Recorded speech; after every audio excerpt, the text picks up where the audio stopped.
បានឌុទ្រង់រស់នៅជាមួយនឹងបុត្រអស់15ឆ្នាំថ្ងៃមួយនាង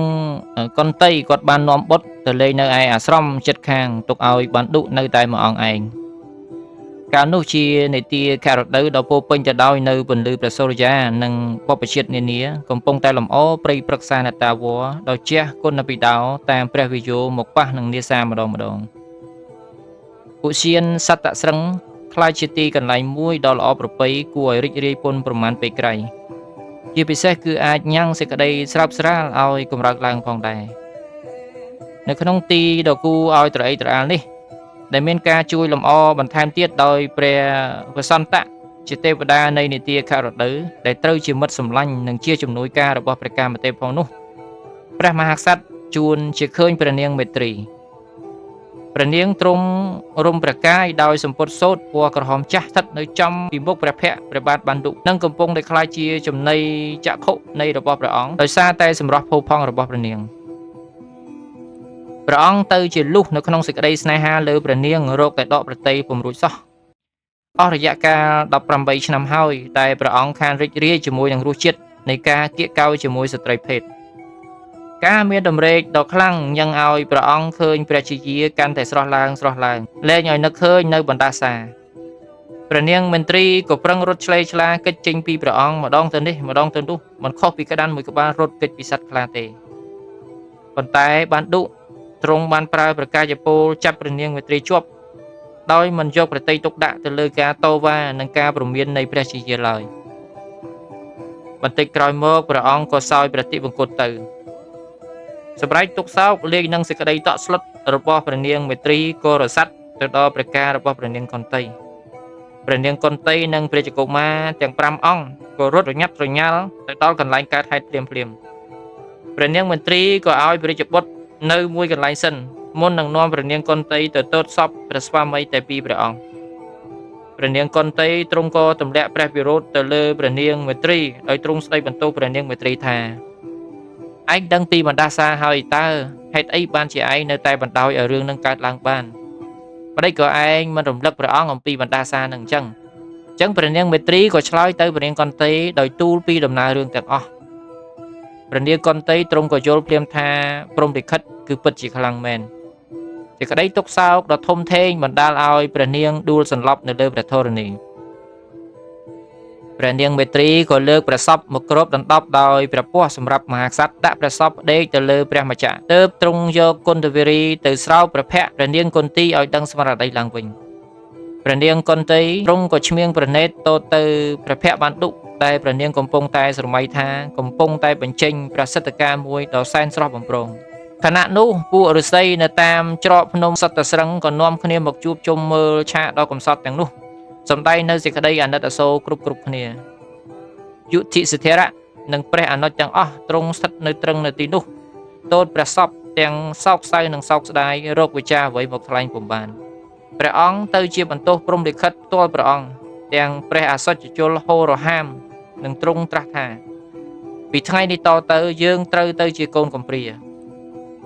អានុភាពនៃព្រហ្មលិខិតនេះគួរឲ្យខ្លាចមែនយើងនៅក្មេងៗសោះតើយើងរស់នៅក្នុងលោកដ៏ពោពេញទៅដោយបាបកម្មនេះបានយ៉ាងម៉េចទៅបើឥតមានព្រះបិតាជួយដឹកនាំយើងផងនោះពីថ្ងៃនេះទៅយើងនឹងក្លាយទៅជាមនុស្សវង្វេងហាក់បីដូចជាចកមួយគុំនៅកណ្ដាលមហាជលសាយើងលែងមានអ្នកជាទីស្រឡាញ់ស្នេហ៍ស្និទ្ធណាគ្រាន់នឹងមើលថែគាំពៀយើងទៀតហើយប្រជេតថកនិថាស្ថិតនៅជុំវិញព្រះសពទាំងអស់ព្រះពលិបឥតឈប់ឈរព្រោះទ្រង់ឈឺចាប់នៅក្នុងប្រតិយនិងកំពុងតែលង់លក់នៅក្នុងសមុទ្រនៃសេចក្តីទុក្ខសោកព្រះពលិបបង្កើតទៅជាឆាកកំសត់មួយដ៏គួរឲ្យអនិច្ចាពួកឫស្សីក៏នាំព្រះរាជបុត្រទៅកាន់កន្លែងផ្សេងដើម្បីលួងលោមព្រះអង្គមហេសីទាំងពីរព្រះអង្គទ្រង់សពប្រតិយចូលទៅក្នុងភ្នក់ភ្លើងជាមួយនឹងព្រះសពនៅក្នុងពិធីថ្វាយព្រះភ្លើងប៉ុន្តែពួកឫស្សីថ្វាយច្បល់ចំពោះព្រះនាងថាព្រះនាងទាំងពីរជាបិតារបស់រាជបុត្រទាំងអស់នេះ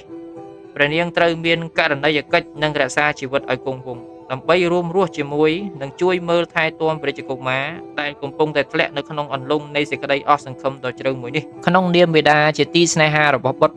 ព្រះនាងមិនគួរធ្វើអត្តឃាតដើម្បីទៅតាមព្រះស្វាមីហើយទុកបុត្រឲ្យនៅកំព្រាទាំងបិតាទាំងបិតាផងនៅយ៉ាងនេះទេពួកអាត្មានឹងនាំព្រះនាងទាំងពីរនិងបុត្រ ទៅកាន់រាជធានីហត្ថនេបុរៈវិញពួកអាត្មាដឹងហើយថាព្រះបាទធរិទ្ធរាជនឹងមិនសូវជាសពប្រតិជាមួយនឹងព្រះរាជកុមារទាំងនេះទេករណីយកិច្ចរបស់ព្រះនាងគឺជាមេដាគឺជាការថែរក្សាបុត្រនៅពេលជាអនាគតនឹងត្រូវជាអ្នកគ្រប់គ្រងផែនដីយើងនេះឯងបាទអញ្ចឹងព្រះនាងមេត្រីហ្នឹងក៏មិនអាចរកវិចារអ្វីជាប្រតិកម្មចំពោះយោបល់ពួកឫស្សីបានទេព្រោះដោយសារតែព្រះនាងហ្នឹងកំពុងតែបដោតស្មារតីទៅលើការគិតថាព្រះនាងត្រូវតែសោយព្រះវិឡាល័យទៅជាមួយព្រះស្វាមីបាទហ្នឹងគឺជាវប្បធម៌របស់ឥណ្ឌាណាបាទបើសិនជាស្វាមីត្រូវតែស្លាប់អញ្ចឹងមហេសីឬក៏ប្រពន្ធត្រូវតែស្លាប់តាមប្តីហើយអញ្ចឹងព្រះនាងក៏មានព្រះសវណ្ណីទៅពួកឫស្សីវិញថាព្រះស្វាមីខ្ញុំត្រូវការរូបខ្ញុំណាស់ព្រះអង្គទ្រង់សោយព្រះទេវគតទាំងមិនទាន់បានរីករាយតាមព្រះបំណងនៅឡើយផងខ្ញុំត្រូវតែស្លាប់ទៅតាមព្រះអង្គដើម្បីឲ្យខ្លួនខ្ញុំអាចបំពេញនៅសេចក្តីរីករាយថ្វាយព្រះអង្គបានទៅជាតិក្រោយជាបន្ទាប់នេះចឹងព្រះនាងមេត្រីក៏បែរទៅរកព្រះនាងកន្តីទាំងស្លុតប្រតិម្ដងរួចពុទានព្រះវិចារទាំងកំពុងព្រះពលិបផងថាម្ចាស់ព្រះរាមខ្ញុំអើយព្រះអង្គជាចាស់ទុំនិងជាអ្នកចេះដឹងជាងខ្ញុំម្ចាស់មិនអាចថែទាំបុត្រយើងឲ្យបានល្អដូចជាម្ចាស់ព្រះរាមទេបុត្ររបស់ខ្ញុំម្ចាស់ដែលប្រសូតមកដោយសារសេចក្តីសប្បុរសរបស់ព្រះរាមក៏ជាបុត្ររបស់ព្រះរាមដែរព្រះអង្គជាមេដារបស់វីរបុត្រទាំង5អង្គនេះមានតែម្ចាស់ព្រះរាមទេដែលអាចជួយមើលថែបុត្រយើងបានដោយមានការជួយជ្រោមជ្រែងពីប្រជាថកនិថាអាយកាមួយរបស់ព្រះអង្គគឺពួកព្រះវរណសីនេះឯងសូមម្ចាស់ព្រះរាមជួយធ្វើតាមបំណងឲ្យខ្ញុំម្ចាស់បានសម្រេចកុំបីខានផងចុះខ្ញុំម្ចាស់មិនអាចរស់នៅតទៅទៀតបានដោយគ្មានព្រះស្វាមីរបស់ខ្ញុំម្ចាស់នេះទេខ្ញុំម្ចាស់សូមចូលទៅក្នុងភ្នក់ភ្លើងជាមួយព្រះសពហើយសូមម្ចាស់ព្រះរាមសពរតីមេត្តាអនុញ្ញាតឲ្យខ្ញុំម្ចាស់ធ្វើតាមបំណងរបស់ខ្ញុំផងចុះដើម្បីឲ្យសេចក្តីស្នេហាចំពោះបុត្ររបស់យើងទាំងអស់គ្នាម្ចាស់ព្រះរាមត្រូវតែបន្តព្រះជន្មាយុឲ្យនៅរស់ដើម្បីបានឃើញបុត្ររបស់យើងគ្រប់គ្រងផែនដីទាំងមូលជីវិតព្រះរាមនឹងទទួលបាននូវការតបស្នងសងគុណវិញជាមិនខានខ្ញុំម្ចាស់សូមសម្បូរសង្រងសូមឲ្យទេវតាទាំងឡាយប្រទានពរថ្វាយព្រះរាមនិងសូមឲ្យខ្ញុំម្ចាស់បានសម្រេចដោយសេចក្តីប្រាថ្នាអញ្ចឹងសូមបងណាបាទឲ្យជួយមើលកូនទាំង5ហ្នឹងផងណាខ្លួនឯងហ្នឹងគឺអត់មានជំរឿទេក្រៅពីទៅគេហៅថាបំពេញនៅក្តីបំណងរបស់ព្រះស្វាមីគឺត្រូវតែស្លាប់ទៅជាមួយនឹងព្រះស្វាមីហើយបាទអញ្ចឹងព្រះនាងកន្តីហ្នឹងក៏យល់ព្រមតាមបំណងរបស់ព្រះនាងមេត្រីឯពួកឫស្សីក៏គិតថានេះជាការត្រឹមត្រូវដែរចឹងនៅក្នុងទឹកប្រតិស្នេហាចំពោះបុត្រលាយនឹងសេចក្តីសោកសង្រេងផងនោះព្រះនាងមេត្រីទ្រង់ក៏ហៅបុត្រឲ្យមកចិត្តដើម្បីត្រាស់ថាពីថ្ងៃនេះតទៅព្រះនាងកន្តីជាមេដាឯងទាំងអស់គ្នាឯមេដានេះគ្រាន់តែជាម្ដាយចិញ្ចឹមប៉ុណ្ណោះកូនឯងទាំង5នាក់នឹងមានឈ្មោះថាជាកោទញ្ញៈកូនត្រូវទុកយុធិស្ថិរៈជាឪពុករបស់កូនឯងទាំង4នាក់ចូលកូនទាំងអស់គ្នាកុំធ្វើឲ្យបងដែលជាឪពុករបស់ពួកឯងនេះទោះចិត្តដោយប្រការណាមួយអសោះម៉ែសូមទុកកូនទាំងអស់គ្នាឲ្យនៅក្នុងការបីបាច់ថែរក្សារបស់យុធិស្ថិរៈដែលនឹងបានទៅជាអង្គម្ចាស់នៃផែនដីនេះហើយម៉ែនឹងមើលព្រមទាំងប្រសិទ្ធពរឲ្យកូនទាំងអស់គ្នាពីឋានសួគ៌មកចឹងព្រះនាងមេត្រីក៏លាបុត្រាទាំងអស់ទៅក្រាបថ្វាយបង្គំដល់ព្រះបាទទាព្រះនាងកន្តីដើម្បីទូលពីគម្រោងដែលត្រូវធ្វើនៅចំពោះមុខព្រមជាមួយនឹងទឹកព្រះនេត្រហូររហាមជោគព្រះកន្តៈព្រះនាងកន្តីទ្រង់ក៏ប្រទានពរចំពោះព្រះនាងមេត្រីថាសូមព្រះនាងយាងទៅតាមអង្គម្ចាស់របស់យើងចុះនៅឯឋានសួគ៌គេនោះព្រះនាងនឹងបានជួបជុំគ្នាជាមួយនឹងព្រះអង្គជារៀងរហូតគេឈ្មោះពីរោះរបស់ព្រះនាងនឹងត្រូវមនុស្សលោកយើងនឹកឃើញជាប់ជានិច្ចព្រមជាមួយនឹងទឹកចិត្តនៃសេចក្តីស្នេហាលាយនឹងទឹកនេត្រានៃសេចក្តីអាណិតអាសូរផងសូមយាងទៅចុះសូមឲ្យព្រះនាងបានជួបតែនឹងសេចក្តីសុខជារៀងរហូតទៅក្នុងសុគតិភពគឺអមតៈមហានិព្វានបាទអញ្ចឹងព្រះសវណ្ណីនេះហើយធ្វើឲ្យព្រះនាងមេត្រីរីករាយនៅក្នុងប្រតិយទីបំផុតបុត្រពេលដែលព្រះនាងយើងចូលទៅក្នុងភ្នក់ភ្លើងបាទបុត្រច្បងរបស់ព្រះនាងគឺយុធិស្ថិរៈហ្នឹងគឺទ្រង់ក៏រុញគំនរអស់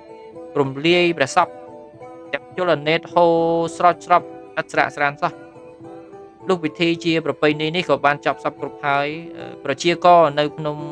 សត្វស្រឹងក៏នាំគ្នាមករួបរวมប្រជុំដើម្បីសម្រេចអំពីផែនការដែលត្រូវអនុវត្តទៅថ្ងៃអនាគតអ្នកទាំងនោះយល់ឃើញថាប្រការដែលល្អបំផុតសម្រាប់រាជវង្សមួយនេះគឺការយាងត្រឡប់ទៅកាន់រាជធានីហត្ថនេបុរៈវិញទាំងព្រះនាងកន្តីនិងព្រះរាជបុត្រទាំង5អង្គនៅក្នុងព្រះវង្សបានឌុនៅទីនោះព្រះបាទចរិតរាជនិងភីស្មៈ ត្រូវមានភារៈខាងជួយមើលថែរក្សាព្រះរាជកុមារកំព្រាទាំងអស់នេះទោះបីជាបានឌុទ្រង់សោយព្រះទីបង្គត់ទៅហើយក្តីក៏ព្រះរាជវាំងក្រុងហត្ថនាពុរៈនៅតែជាគេហដ្ឋានស្របច្បាប់របស់ព្រះរាជបុត្រទាំង5អង្គនេះព្រមជាមួយនឹងព្រះជលនេតហូរហាមព្រះនាងកន្តីក៏អុជទៀនធូបសម្បូងសង្រោងសំលាព្រៃសិតស្រឹងជាទីដែលព្រះនាងបានប្រថាប់នៅយ៉ាងរីករាយអស់កាលជាច្រើនឆ្នាំជាមួយនឹងព្រះបណ្ឌុនិងព្រះនាងមេត្រីដោយនៅពេលនេះអ្វីបានកន្លងផុតទៅចម្ពោះថ្មីក៏ត្រូវបានចាប់ផ្ដើមឡើងគ្មាននរណាម្នាក់អាចដឹងបានថាតើនឹងមានព្រំលិខិតបែបណាទៀតដែលកំពុងតែនៅរងចាំព្រះរាជកុមារកំព្រានៅឯរាជធានីហត្ថនាពុរៈនោះទេចឹងពួកឫស្សីទាំងអស់ក៏នាំគ្នាហែហោមអមដំណើរព្រះនាងកន្ទីនិងព្រះរាជបុត្របណ្ឌុទៅកាន់រាជធានីដ៏ល្អត្រកាលនោះគឺជាការចាប់ផ្ដើមនៃដំណើរឆ្ពោះទៅកាន់ទីកន្លែងមួយទាំងប្រថុយប្រឋានពីព្រោះគេពុំបានដឹងថានឹងមានអ្វីកើតឡើងជាប្រកាសសោះនៅទីនោះ